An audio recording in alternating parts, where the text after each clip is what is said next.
തമിഴ്നാട്ടിലെ ചെന്നൈയിലെ ഇന്ദിരാനഗറിലെ 800 ഏരിയ എന്ന് പറയുന്ന ഒരു ഏരിയയിലാണ് ഈ ഒരു കഥ നടക്കുന്നത്.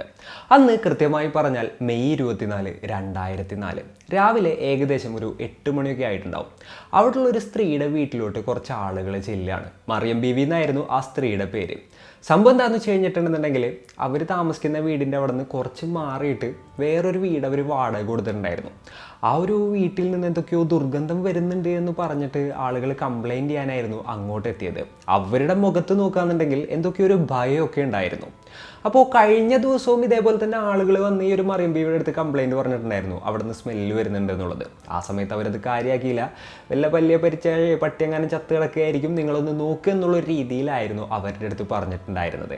എന്നാൽ ഇന്ന് കൂടുതൽ ആളുകൾ വന്നു, ഇതേപോലെ തന്നെ നിങ്ങൾ എന്തായാലും വരണം, അവിടെ താമസിച്ചിട്ടിരുന്നിരുന്ന ആളുകളെ കാണാനില്ല തുടങ്ങിയിട്ടുള്ള കാര്യങ്ങളൊക്കെ പറഞ്ഞപ്പോൾ അവരെന്തായാലും പോയി നോക്കാൻ തന്നെ തീരുമാനിക്കുകയാണ്. അങ്ങനെ അവർ വീട്ടിൽ നിന്ന് ഇറങ്ങി അവിടോട്ട് ലക്ഷ്യമാക്കി നടന്നു. അവിടെ എത്താറാവുമ്പോൾ തുടങ്ങിയിട്ട് ഇവർക്ക് ഈ ഒരു സ്മെല്ല് കിട്ടുന്നുണ്ട്. ആ ഒരു വീടിൻ്റെ അടുത്തോട്ട് എത്തുന്തോറും ഈ ഒരു സ്മെല്ല് രൂക്ഷമായിട്ട് വരികയാണ്. അങ്ങനെ അവർ ഇത്തിരി ഭയത്തോടു കൂടിയിട്ട് തന്നെ ആ വീടിൻ്റെ ഡോറ് സ്പെയർ കീ യൂസ് ചെയ്ത് ഇങ്ങേറ്റ് തുറക്കുകയായിരുന്നു. അപ്പോഴാണ് ഞെട്ടിക്കുന്ന ആ ഒരു കാഴ്ച കാണുന്നത്. അവിടെ പാതി അഴുകിയ നിലയിലുള്ള ഒരാളുടെ മൃതദേഹം കിടക്കുന്നുണ്ടായിരുന്നു. കഴുത്തറുത്തിട്ടായിരുന്നു ആളെ കൊലപ്പെടുത്തിയത്. അതേപോലെ തന്നെ രക്തമൊക്കെ അവിടെ കട്ട പിടിച്ച് കിടക്കുന്നുണ്ടായിരുന്നു.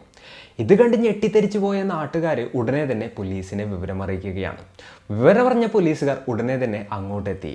പോലീസുകാരങ്ങനെ ക്രൈം സീനും കാര്യങ്ങളൊക്കെ സെക്യൂർ ചെയ്തു, ഇൻവെസ്റ്റിഗേഷൻ സ്റ്റാർട്ട് ചെയ്തു. അതേപോലെ തന്നെ ബോഡിയും കാര്യങ്ങളൊക്കെ റിക്കവർ ചെയ്തിട്ട് ഓട്ടോപ്സിക്കായിട്ട് ഹോസ്പിറ്റലിലോട്ട് അയക്കുകയാണ്. പോലീസുകാർ നോക്കുമ്പോൾ അവിടെ വേറെ ആളുകൾ അങ്ങനെ താമസിച്ചതിൻ്റെ യാതൊരു സാധനങ്ങളും അവിടെ കാണാനില്ല. അതായത് ഇവരുടെ ഡ്രസ്സസ് മിസ്സിങ് ആണ്. അതേപോലെ തന്നെ ഇവരുടെ ഫോട്ടോസോ കാര്യങ്ങളോ ഒന്നും തന്നെ ഇല്ല. ആകെ അടുക്കളയിൽ കുറച്ച് പാത്രങ്ങളുണ്ട്, പിന്നെ അതും ഇതൊക്കെ അവിടെ ഇവിടെ ഒക്കെ കിടക്കുന്നുണ്ട്. അതായത് എന്തോ ഹറിബറിയിൽ അത്യാവശ്യം വേണ്ടുന്ന സാധനങ്ങളൊക്കെ എടുത്തുകയറ്റി ഇവിടെ ഉണ്ടായിരുന്ന ആളുകൾ ആ ഒരു വീട് വിട്ട് ഇറങ്ങിയിട്ടുണ്ട് എന്നുള്ളൊരു കാര്യം പോലീസിന് അതിൽ നിന്നും മനസ്സിലായി. അങ്ങനെ ഈ ഒരു ഹൗസ് ഓണറുടെ അടുത്ത് പോലീസുകാർ ആരൊക്കെയായിരുന്നു ആ ഒരു വീട്ടിൽ താമസിച്ചിരുന്നത് എന്നുള്ളത് ചോദിക്കുകയാണ്. അപ്പോൾ രാജേന്ദ്രൻ എന്ന് പറയുന്ന ഒരാളും ആളുടെ വൈഫായിട്ടുള്ള റസൂൽ ബീവിയുമായിരുന്നു അവിടെ താമസിച്ചിരുന്നത്. പിന്നെ നൈബേഴ്സിനെ മറ്റൊക്കെ ക്വസ്റ്റ്യൻ ചെയ്തപ്പോൾ പോലീസിന് മനസ്സിലായി കഴിഞ്ഞ 2-3 ദിവസമായിട്ട് ഈ ഒരു രാജേന്ദ്രനെയും റസൂൽ ബീവിനെയും അവരാരും കണ്ടിട്ടില്ല. അപ്പോൾ കഴിഞ്ഞ 2-3 ദിവസത്തിന് മുൻപാണ് അവരവിടെ നിന്ന് മുങ്ങിയിട്ടുണ്ടായിരുന്നത്. അതേപോലെ തന്നെ ഓട്ടോപ്സി റിപ്പോർട്ടൊക്കെ വന്നപ്പോൾ മെയ് 21-ാം തീയതി ഈ ഒരു കൊലപാതകം നടന്നിട്ടുണ്ട്. സോ ആ ഒരു കൊലപാതകം നടത്തി ആ ഒരു ടൈമിൽ തന്നെ അവരവിടെ നിന്ന് സ്ഥലം വിട്ടിട്ടുണ്ട്. പിന്നെ ഓട്ടോപ്സി റിപ്പോർട്ടിലുണ്ടായിരുന്ന കാര്യങ്ങൾ വെച്ച് നോക്കുകയാണെന്നുണ്ടെങ്കിൽ ഓൾറെഡി ഒരു ഫൈറ്റ് അവിടെ നടന്നിട്ടുണ്ട്. അതിൻ്റെ കുറച്ച് വൂൺസും കാര്യങ്ങളൊക്കെ ആളുടെ ശരീരത്തിലുണ്ടായിരുന്നു. അതേപോലെ തന്നെ ഈ ഒരു കൊലപാതകം നടക്കുന്ന സമയത്ത് ആൾ നല്ല രീതിയിൽ മദ്യപിച്ചിട്ടും ഉണ്ടായിരുന്നു. അങ്ങനെ പോലീസുകാർ ഈ ഒരു കൊല്ലപ്പെട്ട വ്യക്തി ആരാണെന്ന് അന്വേഷിക്കാനായിട്ട് തുടങ്ങി. അപ്പോഴാണ് ഇന്ദിരാനഗർ പോലീസ് സ്റ്റേഷനിൽ ഇതേപോലെ തന്നെ ഒരു മിസ്സിംഗ് കംപ്ലൈൻറ്റ് വന്ന വിവരം പോലീസുകാർ അറിയുന്നത്. 35 വയസ്സുള്ള താജുദ്ദീൻ എന്ന് പറയുന്ന ഒരാളായിരുന്നു മിസ്സിംഗ് ആയിട്ടുണ്ടായത്. അയാളുടെ ഡീറ്റെയിൽസും അതേപോലെ തന്നെ ഒരു ബോഡിയൊക്കെ നോക്കിയപ്പോൾ ഇത് രണ്ടും ഒരാളാണെന്നുള്ളത് പോലീസിന് മനസ്സിലാവുകയാണ്. അങ്ങനെ താജുദ്ദീൻ്റെ റിലേറ്റീവ്സിനെയും കാര്യങ്ങളൊക്കെ വിളിക്കുകയാണ്. ആ ഒരു ബോഡി കണ്ട് അത് താജുദ്ദീൻ്റെ തന്നെയാണെന്ന് അവർ കൺഫേം ചെയ്യുകയും ചെയ്തു. അപ്പോൾ പോലീസിന് ഒരു കാര്യം മനസ്സിലായി, ഈ ഒരു രാജേന്ദ്രൻ്റെ ഫാമിലിയാണ് ഇത്തരത്തിലൊരു മർഡർ കമ്മിറ്റ് ചെയ്തിട്ടുണ്ടാവുക. ഒന്നില്ലെങ്കിൽ രാജേന്ദ്രനും ആളുടെ വൈഫായിട്ടുള്ള റസൂൽ ബീവിയും കൂടി ചേർന്നിട്ടായിരിക്കും ഇത് പ്ലോട്ട് ചെയ്തിട്ടുണ്ടാവുക. ഇല്ലാന്നുണ്ടെങ്കിൽ രാജേന്ദ്രൻ ഈ ഒരു കൊലപാതകം നടത്തിയിട്ട് വൈഫിനെയും കൊണ്ട് നാട് വിട്ടിട്ടുണ്ടാകും. പിന്നെ ഈ ഒരു ഇൻസിഡന്റ് നടക്കുന്നത് 2004-ലാണല്ലോ, ഏകദേശം 10-21 കൊല്ലങ്ങൾക്ക് മുൻപ്. അന്ന് ഇന്നത്തെ പോലെ CCTVസും കാര്യങ്ങളൊന്നും ഇല്ലാത്തത് കാരണം ഇവർ ആ ഒരു വീട്ടിൽ നിന്ന് എപ്പോൾ ഇറങ്ങി എങ്ങോട്ട് പോയി തുടങ്ങിയിട്ടുള്ള ഒന്നും തന്നെ കണ്ടെത്താനായിട്ട് പോലീസിനെ കൊണ്ട് സാധിച്ചിട്ടുണ്ടായില്ല. പിന്നെ രാജേന്ദ്രനും ഭാര്യയും പോയപ്പോൾ ആ വീട്ടിൽ വേറെ തെളിവുകളൊന്നും ഇട്ടിട്ടുണ്ടാവാത്തത് കൊണ്ട് തന്നെ അവരുടെ ഫോട്ടോസോ ഡീറ്റെയിൽസോ അങ്ങനെയുള്ള ഒന്നും തന്നെ പോലീസിന് കണ്ടെത്താനായിട്ട് സാധിച്ചില്ല.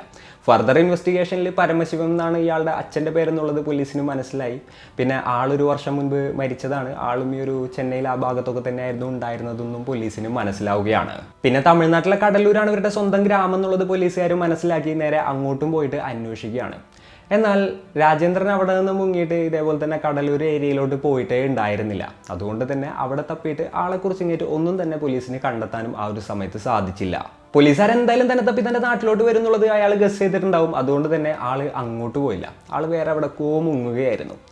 ഈ പറഞ്ഞ പോലെ തന്നെ അന്ന് ഇത്രയും ടെക്നോളജി ഒന്നും ഇല്ലാത്തത് കൊണ്ട് തന്നെ ഇയാളെ ട്രേസ് ചെയ്ത് പോകുക എന്നുള്ളത് പോലീസിന് അത്രത്തോളം ബുദ്ധിമുട്ടുള്ളൊരു കാര്യമായിരുന്നു. കുറേ നാൾ ഈ ഒരു കേസിൻ്റെ പിന്നാലെ പോലീസുകാർ നടക്കുകയാണ്. എന്നാൽ ഇയാളെയും റസൂൽ ബീവിയെയും കണ്ടെത്താനായിട്ട് പോലീസിനെ കൊണ്ട് സാധിച്ചില്ല.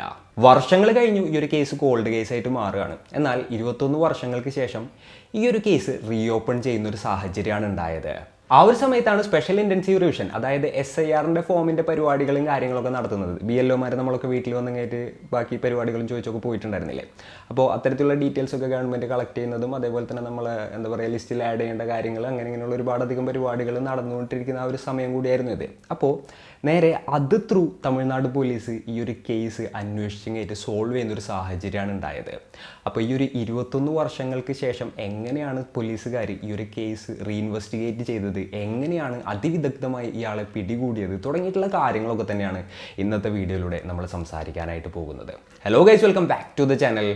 Razeen this side. 2025 June 28 Avadi police കമ്മീഷണറായിട്ട് K. ശങ്കർ എന്ന് പറയുന്ന ഒരു ഉദ്യോഗസ്ഥൻ ചാർജ് എടുക്കുന്നത്.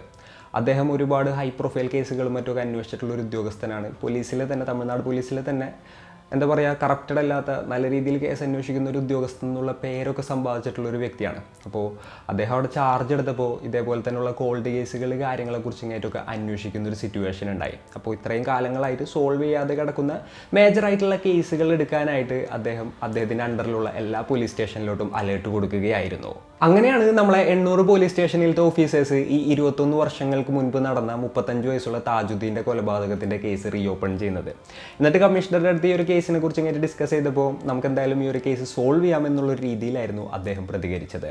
അതിനു വേണ്ടിയിട്ട് അദ്ദേഹം 2 സ്പെഷ്യൽ ടീം ഫോം ചെയ്യുകയും ചെയ്തു കേട്ടോ. അങ്ങനെ ഈ ഒരു 21 വർഷങ്ങൾക്ക് ശേഷം ഈ കേസ് റീഓപ്പൺ ചെയ്യുകയാണ്. അപ്പോൾ പോലീസിനെ ആകപ്പാട് അറിയുന്നത് ഇയാളുടെ പേര് രാജേന്ദ്രൻ എന്നാണ്, ഇയാളുടെ വൈഫിൻ്റെ പേര് റസൂൽ ബീവി എന്നാണ്, പരമശിവൻ എന്നാണ് അവരുടെ അച്ഛൻ്റെ പേര്, പിന്നെ കടലൂരാണ് ഇവർ ഇതേപോലെ തന്നെ സ്വന്തം സ്ഥലം ഉണ്ടായിരുന്നത്. 800 എന്ന് പറയുന്ന സ്ഥലത്ത് ഒരു വാടക വീട്ടിലായിരുന്നു ഇവർ താമസിച്ചിരുന്നത്. ഇത്തരത്തിലുള്ള ഡീറ്റെയിൽസ് മാത്രമേ പോലീസിന് അറിയുള്ളൂ. അങ്ങനെ പോലീസുകാർ അടുത്തതായിട്ട് എന്താ ചെയ്തതെന്ന് വെച്ച് കഴിഞ്ഞിട്ടുണ്ടെങ്കിൽ നേരെ ഇലക്ഷൻ കമ്മീഷൻ്റെ അടുത്തോട്ട് പോവുകയായിരുന്നു. അതിന് മറ്റൊരു കാരണം കൂടി ഉണ്ടായിരുന്നു. ഞാൻ സ്റ്റാർട്ടിങ്ങിൽ പറഞ്ഞ പോലെ തന്നെ SIRൻ്റെ റിഫോം വർക്കും കാര്യങ്ങളൊക്കെ തമിഴ്നാട്ടിൽ നടന്നുകൊണ്ടിരിക്കുന്ന ഒരു ടൈം കൂടിയായിരുന്നു. അപ്പോൾ ഈ ഒരു 2001-2002 ടൈമിൽ നടന്ന ഇലക്ഷനിൽ കാര്യങ്ങളിലൊക്കെ വോട്ട് ചെയ്തിട്ടുള്ള ആളുകളുടെ ഫോട്ടോസും ഡീറ്റെയിൽസും പരിപാടികളെല്ലാം ഇലക്ഷൻ കമ്മീഷൻ്റെ കയ്യിലുണ്ടാവും. അപ്പോൾ ഇത്തരത്തിലുള്ള ഡീറ്റെയിൽസുള്ള ആളുകളുടെ ഫോട്ടോസും അതേപോലെ തന്നെ തിരിച്ചറിയൽ കാർഡിൻ്റെ രേഖകളും മറ്റൊക്കെ കിട്ടുന്നതിന് വേണ്ടിയിട്ടായിരുന്നു പോലീസുകാർ അങ്ങോട്ട് എത്തിയത്. അപ്പോൾ ഈ ഒരു രാജേന്ദ്രനും അതുപോലെ തന്നെ മരിക്കുന്നതിന് മുൻപ് ആളുടെ അച്ഛനായിട്ടുള്ള പരമശിവവും 800-ലുള്ള ആ ഒരു വീട്ടിലായിരുന്നു താമസിച്ചിരുന്നത് എന്നുള്ളതും പോലീസിന് അറിയായിരുന്നു. അപ്പോൾ ആ ഒരു ഡീറ്റെയിൽസും അതേപോലെ തന്നെ കടലൂരിൽ പോയിട്ടുണ്ടോ എന്നുള്ള ഡീറ്റെയിൽസൊക്കെ വെച്ച് നോക്കിയപ്പോൾ 2001 തമിഴ്നാട്ടിൽ നടന്ന ഇലക്ഷനിൽ അവർ വോട്ട് ചെയ്തിട്ടുള്ളതായിട്ട് മനസ്സിലാവുകയാണ്. 2002 ഈ ഒരു ഫോമിൻ്റെ റിഫോർമേഷൻ കാര്യങ്ങളൊക്കെ നടന്നിട്ടുണ്ടായിരുന്നല്ലോ. അപ്പോഴും ഇവരുടെ ഡീറ്റെയിൽസും കാര്യങ്ങളൊക്കെ ആഡ് ചെയ്തിട്ടുണ്ടായിരുന്നു. അങ്ങനെ ആ ഒരു സമയത്തുള്ള ഫോട്ടോസൊക്കെ പോലീസിന് അവിടെ നിന്ന് ലഭിക്കുകയാണ്. അതിനുശേഷം പോലീസുകാർ ഇപ്പോഴത്തെ SIR ഫോം ഉണ്ടല്ലോ, അപ്പോൾ അതിൽ രേഖപ്പെടുത്തിയിട്ടുള്ള ആളുകളുടെ ലിസ്റ്റ് എടുക്കുകയാണ്. ഇതിൻ്റെ ഉള്ളിൽ ഏതെങ്കിലും രാജേന്ദ്രൻ ഉണ്ടോ എന്ന് നോക്കിയപ്പോൾ കുറേ രാജേന്ദ്രൻ ഉണ്ടായിരുന്നു. അതിൽ നിന്ന് അവർ സോർട്ട് ചെയ്യാണ് പരമശിവൻ എന്ന് അച്ഛൻ്റെ പേരുള്ള രാജേന്ദ്രൻ്റെ കാര്യം. അപ്പോൾ 10 അതേപോലുള്ള ആളുകളുണ്ടായിരുന്നു, അതായത് 10 രാജേന്ദ്രന്മാരുണ്ടായിരുന്നു. അവരുടെ അച്ഛന്മാരുടെ പേരും ഇതേപോലെ തന്നെ പരമശിവൻ എന്നായിരുന്നു. അങ്ങനെ ഇതിൽ ഓരോരുത്തരെയും പോലീസുകാർ ഇൻവെസ്റ്റിഗേറ്റ് ചെയ്യാനായിട്ട് തീരുമാനിക്കുകയായിരുന്നു. അതിന് വേണ്ടിയിട്ട് പോലീസുകാർ ചെയ്തൊരു ഐഡിയ എന്തായിരുന്നു എന്ന് വെച്ച് കഴിഞ്ഞിട്ടുണ്ടെങ്കിൽ നമ്മളെ വീട്ടിൽ BLOമാരൊക്കെ വരാറില്ലേ ഈ ഒരു ഫോമിൻ്റെ കാര്യങ്ങളും അതേപോലെ തന്നെ SIRൻ്റെ പരിപാടികളെ കുറിച്ചൊക്കെ സംസാരിക്കുന്നതിനും അതിൻ്റെ ഡീറ്റെയിൽസ് എടുക്കുന്നതിനൊക്കെ വേണ്ടിയിട്ട്. അതേപോലെ പോലീസുകാർ ആ ഒരു വേഷത്തിൽ ഇതേപോലെ തന്നെയുള്ള രാജേന്ദ്രന്മാരുടെയും അതിന് ചുറ്റുള്ള വീടുകളിലൊക്കെ പോവുകയാണ് ഈ ഒരു ഇൻവെസ്റ്റിഗേഷൻ്റെ ഭാഗമായിട്ട്. അങ്ങനെ അവർ പോയി അവർ ഇതേപോലെ തന്നെ വേറെ ഒരു രാജേന്ദ്രൻ്റെ വീട്ടിലെത്തി. യെസ്, അങ്ങനെ കടലൂർ അക്കനൂർ എന്ന് പറയുന്ന ഒരു വില്ലേജിലുള്ള 57 വയസ്സുള്ള രാജേന്ദ്രൻ്റെ വീട്ടിലെത്തിയിട്ട് പോലീസുകാർ സ്റ്റക്കാവാണ്. എന്നാൽ അവിടെ ഉണ്ടായിരുന്നത് ആരായിരുന്നു എന്ന് ചോദിച്ചു കഴിഞ്ഞിട്ടുണ്ടെങ്കിൽ ആളുടെ വൈഫായിട്ടുള്ള ലക്ഷ്മിയായിരുന്നു. രാജേന്ദ്രൻ ആ ഒരു സമയത്ത് അവിടെ ഉണ്ടായിരുന്നില്ല. ഇപ്പോൾ പോലീസുകാർ രാജേന്ദ്രൻ്റെ വേറെ ബോട്ട്സിനെ കുറിച്ച് ചോദിക്കുകയാണ്. അതേപോലെ തന്നെ കുറേ വർഷങ്ങൾക്ക് മുമ്പ് നിങ്ങളുടെ ഹസ്ബൻഡ് എവിടെയായിരുന്നു, അതായത് 25 വർഷങ്ങൾക്ക് മുമ്പ് നിങ്ങളുടെ ഹസ്ബൻഡ് എവിടെയായിരുന്നു എന്ന് ചോദിച്ചപ്പോൾ ആൾ ചെന്നൈയിലായിരുന്നു, ഈ ഒരു ഇന്ദിരാനഗർ ആയിരുന്നു എന്നുള്ള കാര്യങ്ങളൊക്കെ പറയുകയാണ്. അപ്പോൾ ഈ ഒരു 800 ഏരിയയിൽ താമസിച്ചിരുന്ന ഇയാൾ തന്നെയാണെന്നുള്ള ഒരു ഏകദേശ ധാരണ പോലീസിന് ലഭിക്കുകയാണ്.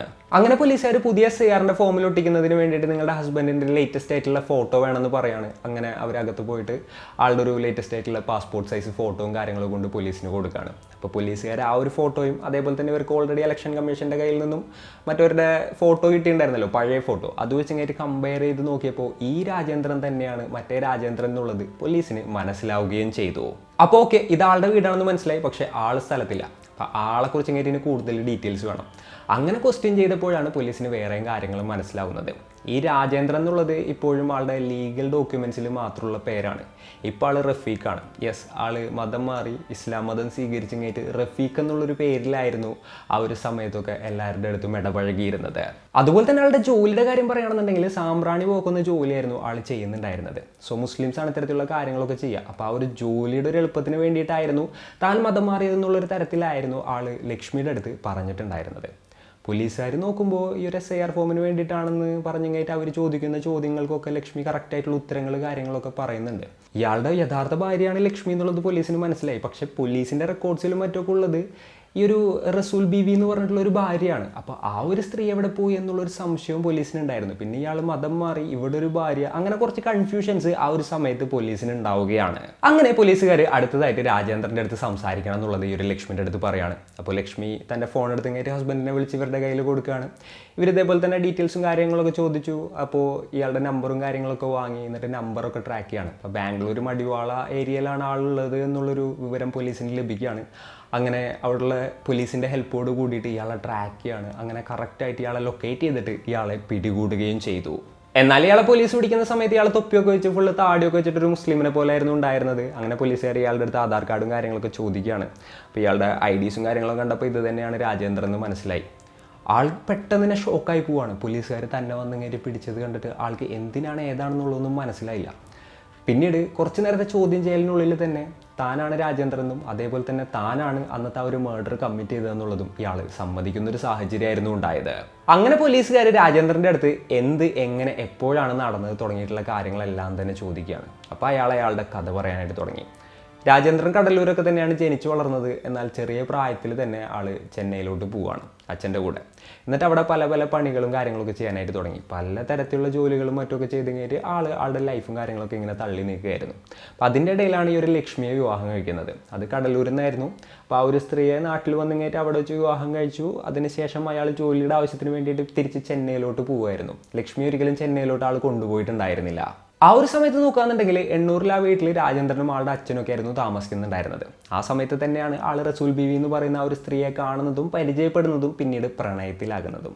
അങ്ങനെ കുറച്ച് നാളുകളൊക്കെ കഴിഞ്ഞു. ഈ ഒരു രാജേന്ദ്രൻ്റെ അച്ഛൻ മരിച്ചു. അതിനുശേഷം ഈ ഒരു റസൂൽ ബീവിയെ ആ വീട്ടിലോട്ട് ഇയാൾ കൊണ്ടുവരികയാണ്. നൈബേഴ്സിൻ്റെ അടുത്തും മറ്റൊക്കെ ഇയാളുടെ ഭാര്യയാണെന്നുള്ള രീതിയിലായിരുന്നു ഇൻട്രൊഡ്യൂസ് ചെയ്തത്. അങ്ങനെ നല്ല രീതിയിൽ അവരുടെ ലൈഫ് അവിടെ മുന്നോട്ട് പോവാണ്. ഇയാളുടെ ഇതേപോലെ തന്നെ ചെന്നൈയിൽ പോകും, അവിടെയുള്ള ഭാര്യയെ കാണും, പിന്നെ തിരിച്ചു വരും, ഇവിടെ നിന്നിട്ട് റസൂൽ ബീവിയുടെ കൂടെ നിൽക്കും. അങ്ങനെയായിരുന്നു ആളുടെ ലൈഫ് മുന്നോട്ട് പോയിക്കൊണ്ടിരുന്നിരുന്നത്.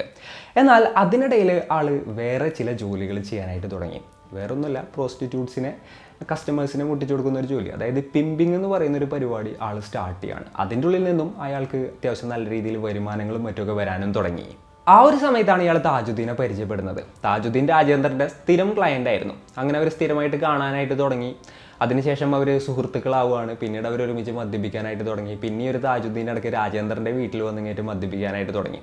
അങ്ങനെ അതിൽ നിന്ന് തുടങ്ങിയൊരു ബന്ധം ഇവർക്കിടയിൽ ഒരു സുഹൃത്ത് ബന്ധം ഉണ്ടാക്കുകയാണ്. അങ്ങനെ ഇരിക്കും ഒരു ദിവസം ഈ ഒരു താജുദ്ദീൻ പറയാണ്, എൻ്റെ വീട്ടിൽ കുറച്ച് ഇഷ്യൂസും കാര്യങ്ങളൊക്കെ ഉണ്ട് സ്വത്തിൻ്റെ പേരിൽ, നീ എന്തായാലും ഒന്ന് വരണം, എന്നിട്ട് എൻ്റെ ചേട്ടൻ്റെ അടുത്തൊന്ന് സംസാരിക്കണം, എന്നിട്ട് എന്താ ഒന്നൊരു പരിഹാരം ഉണ്ടാക്കി തരണം എന്ന് പറഞ്ഞു. അപ്പോൾ ഈ ഒരു രാജേന്ദ്രനും പറഞ്ഞു, ആ ഓക്കെ ഞാൻ വരാം, ഞാൻ സംസാരിക്കാം, എന്താണെന്ന് വെച്ചാൽ നോക്കാമെന്ന് പറഞ്ഞു. അങ്ങനെ താജുദ്ദീൻ്റെ വീട്ടിൽ പോയിട്ട് ഈ കാര്യങ്ങളൊക്കെ കേട്ടപ്പോഴാണ് ഈ രാജേന്ദ്രൻ ഒരു കാര്യം മനസ്സിലാവുന്നത്. തെറ്റ് മുഴുവൻ താജുദ്ദീൻ്റെ ഭാഗത്താണ്. ആളുടെ ബ്രദർ ഇതേപോലെ തന്നെ കുറേ വിട്ടുകൊടുക്കലൊക്കെ ചെയ്തിട്ടുണ്ട്. എന്നിട്ടും താജുദ്ദീൻ ഈ ഒരു അത്യാഗ്രഹവും ആർത്തിയൊന്നും അടങ്ങാത്തത് കൊണ്ട് ഇതേപോലെ തന്നെ ആൾ തന്നെ വെറുതെ പ്രശ്നങ്ങൾ ഉണ്ടാക്കുകയാണെന്നുള്ള രീതിയിലുള്ള കാര്യങ്ങളായിരുന്നു രാജേന്ദ്രന് മനസ്സിലായത്. അപ്പോൾ ഈ ഒരു രാജേന്ദ്രനെ താജുദ്ദീൻ കൊണ്ടുവന്നതാണെന്നുണ്ടെങ്കിലും അവിടെ എത്തിയിട്ട് ഇയാൾ ഇതേപോലെ തന്നെ ആളുടെ ബ്രദറിൻ്റെ സൈഡിൽ നിൽക്കുന്ന ഒരു സിറ്റുവേഷൻ ആയിരുന്നു ഉണ്ടായിരുന്നത്. നിൻ്റെ ബ്രദർ നിനക്ക് ഇത്രയും കാര്യങ്ങളൊക്കെ ചെയ്തു തന്നില്ലേ, നീയും കുറച്ച് വിട്ടുകൊടുക്കുക എന്നുള്ള രീതിയിലായിരുന്നു ഈ ഒരു രാജേന്ദ്രൻ പ്രതികരിച്ചത്. അത് താജുദ്ദീന് ഇഷ്ടമായില്ല. അപ്പോൾ അവിടെ വെച്ച് കഴിഞ്ഞിട്ട് തന്നെ കുറച്ച് കശപിശുണ്ടാവുകയാണ്. ആൾ പറഞ്ഞു, ഞാനാണ് നിന്നെ കൊണ്ടുവന്നത്, നീ എന്നിട്ട് എൻ്റെ ഭാഗത്ത് നിൽക്കാണ്ട് നീ ചേട്ടൻ്റെ ഭാഗത്ത് നിൽക്കുകയാണോ എന്ന് ചോദിച്ചു. അപ്പോൾ ഇയാൾ പറഞ്ഞു, എനിക്ക് ന്യായം എന്ന് തോന്നിയ ഒരു ഭാഗത്താണ് ഞാൻ നിന്നത്, അല്ലാണ്ട് വേറൊന്നുമില്ല. നീ എന്തായാലും എൻ്റെ അടുത്ത് വന്നിങ്ങേറ്റ് കാര്യങ്ങൾ സംസാരിച്ചൊന്ന് ഇതാക്കാനല്ലേ പറഞ്ഞത്, ഞാനിത് വന്ന് കേട്ടപ്പോൾ എനിക്ക് ഇങ്ങനെയാണ് തോന്നിയത്, അതുകൊണ്ടാണ് ഞാനിങ്ങനെ പറഞ്ഞത് എന്നുള്ളൊരു കാര്യം ആൾ തീർത്ത് പറയുകയായിരുന്നു. അങ്ങനെ ഇവർ രണ്ടുപേരും തല്ലുപിടിച്ച് രണ്ടു വഴിക്ക് പോവാണ്. അതിനുശേഷം ഈ ഒരു രാജേന്ദ്രൻ്റെ അടുത്തോട്ട് താജുദ്ദീൻ ചെന്നിട്ടുണ്ടായിരുന്നില്ല.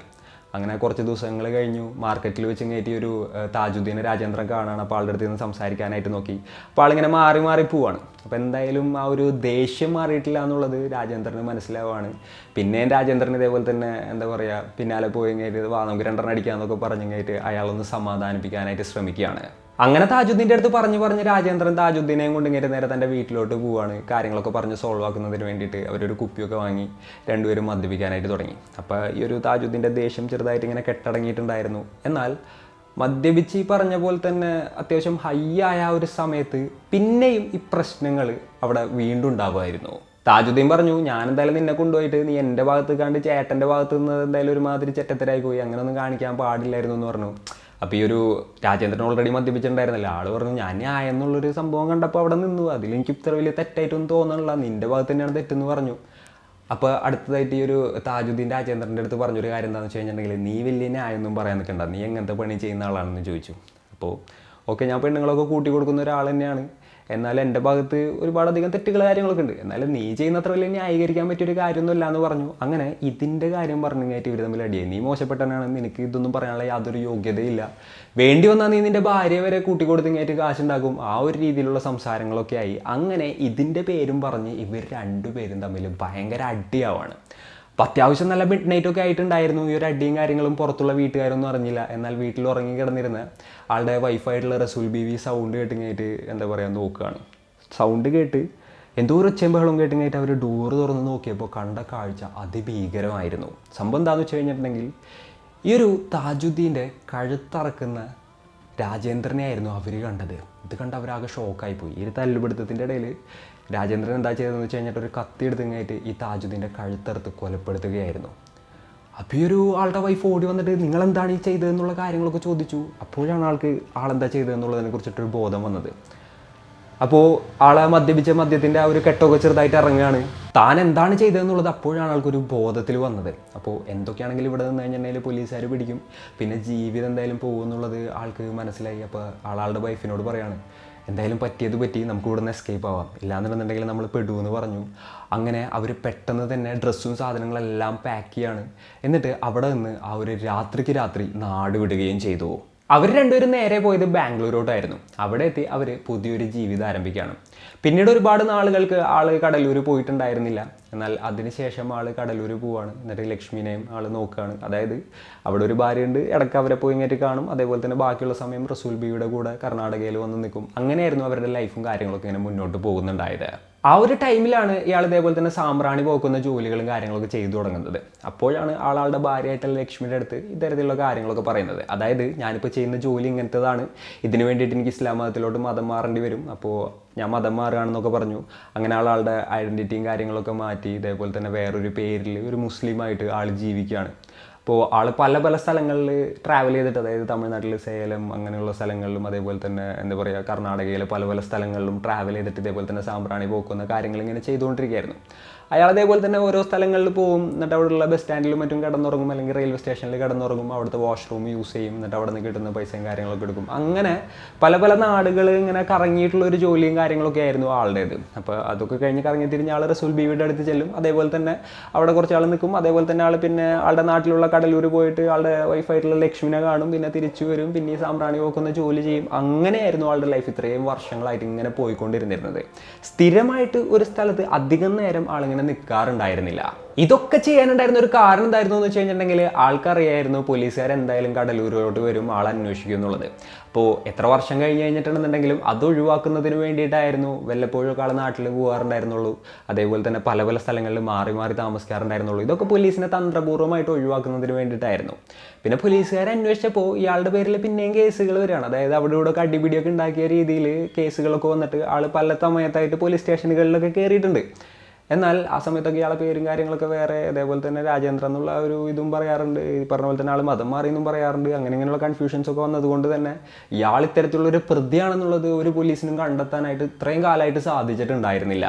എന്തൊക്കെ തന്നെയാണെന്നുണ്ടെങ്കിലും 21 വർഷങ്ങൾക്ക് ശേഷം ഇത്തരത്തിലുള്ളൊരു കോൾഡ് കേസ് റീഓപ്പൺ ചെയ്തിട്ട് പോലീസുകാർ അതിവിദഗ്ധമായിട്ട് ഈ ഒരു കേസ് സോൾവ് ചെയ്യുകയായിരുന്നു. പിന്നെ ഈ ഒരു ക്വസ്റ്റ്യനിങ്ങിൻ്റെ ഇടയിൽ ഈ ഒരു രാജേന്ദ്രൻ ഒരു കാര്യം കൂടെ പറഞ്ഞിട്ടുണ്ടായിരുന്നു കേട്ടോ. നമ്മളൊക്കെ ചെറുപ്പത്തിൽ, അതായത് ഇപ്പോൾ 90s കിഡ്സ് ഒക്കെ ആണെന്നുണ്ടെങ്കിൽ അറിയായിരിക്കും, അല്ലാന്നുണ്ടെങ്കിൽ ഏർലി 2000s ജനിച്ചവരൊക്കെ ആണെന്നുണ്ടെങ്കിൽ അറിയായിരിക്കും, പണ്ട് എല്ലാ മൂലയ്ക്കും കോയിൻ ബോക്സ് ഉണ്ടായിരുന്നു. 1 രൂപ കോയിൻ ഇട്ടിങ്ങായിട്ട് നമുക്ക് ഫോൺ വിളിക്കാൻ പറ്റും. അപ്പോൾ ഈ രാത്രി ഇയാൾ വൈഫിനെയും കൂട്ടിങ്ങായിട്ട് മർഡർ നടന്നന്ന് രാത്രി പോയല്ലോ, ആ സമയത്ത് ആളുടെ ഹൗസ് ഓണർ വിളിച്ചിട്ടുണ്ടായിരുന്നു. ആൾ വിളിച്ചിട്ട് പറഞ്ഞു, ഞാൻ രാജേന്ദ്രനാണ്, വീട്ടിലൊരാളെ ഞാൻ കൊന്നിട്ടുണ്ട്, നിങ്ങളിത് നോക്കാനായിട്ട് പറഞ്ഞ് ഫോണും കട്ട് ചെയ്തിട്ട് ആൾ പോവാണ്. എന്നാൽ റസൂൽ ബീവി ഉറക്കത്തിൽ ആ ഒരു ഫോണൊക്കെ എടുത്ത് നോക്കിയപ്പോൾ ഇതേതോ ഒരു കള്ളൂടിയം വിളിച്ചാണെന്നുള്ളൊരു രീതിയിലായിരുന്നു അവർ കരുതിയത്. പിന്നീട് അവരും ഈ ഒരു കാര്യം പോലീസിൻ്റെ അടുത്ത് നിന്ന് മറച്ചു വെക്കുന്ന ഒരു സാഹചര്യമൊക്കെ ആയിരുന്നു ഉണ്ടായിരുന്നത്. എന്തൊക്കെയാണെന്നുണ്ടെന്നുണ്ടെങ്കിലും ഇത്തരത്തിലുള്ള കൊലപാതകം ചെയ്തത് രാജേന്ദ്രനാണെന്നുള്ളത് സ്റ്റാർട്ടിങ് തുടങ്ങിയിട്ട് പോലീസിന് സംശയം ഉണ്ടായിരുന്ന ഒരു കാര്യമായിരുന്നു. അയാൾ ഒരുപാട് അന്വേഷിച്ചിട്ടും ആ ഒരു സമയത്ത് പോലീസിന് കണ്ടെത്താനായിട്ട് സാധിച്ചില്ല. അതിനുശേഷമാണ് ഇത്തരത്തിലുള്ള കേസ് റീ ഓപ്പണിംഗ് നടക്കുന്നതും അതേപോലെ ഇയാളെ പിടികൂടുന്നതും. ഈ ഒരു കേസും കാര്യങ്ങളൊക്കെ നടന്നുകൊണ്ടിരിക്കുകയാണ്. അപ്പോൾ ഇതിലെന്ത് ഇയാൾക്ക് ശിക്ഷ കിട്ടുമെന്നുള്ളത് എന്താ പറയുക, നമുക്ക് പറയാനായിട്ട് സാധിക്കില്ല. പിന്നെ ഇത്രയും വർഷങ്ങൾക്ക് ശേഷം ഇയാളെ പിടിക്കും എന്നുള്ളത് മേ ബി ഇയാൾ പോലും ചിന്തിച്ചിട്ടുണ്ടാവില്ല. അപ്പോൾ ഇന്നത്തെ ഒരു വീഡിയോയിൽ ഇത്രയൊക്കെ പറയാനുള്ളൂ. ഈ ഒരു SIR കാര്യങ്ങളൊക്കെ യൂസ് ചെയ്തിട്ട് പോലീസുകാർ അതിവിദഗ്ധമായിട്ട് തെളിയിച്ച ഈ ഒരു കേസിനെ കുറിച്ച് നിങ്ങൾക്ക് എന്താണ് പറയാനുള്ളത്? നിങ്ങളുടെ തോട്ട്സും മറ്റും എന്തൊക്കെയാണെന്നുണ്ടെങ്കിലും താഴെ കമൻറ്റുകളായിട്ട് രേഖപ്പെടുത്തുക. And it's me Radiyan signing off. Piece.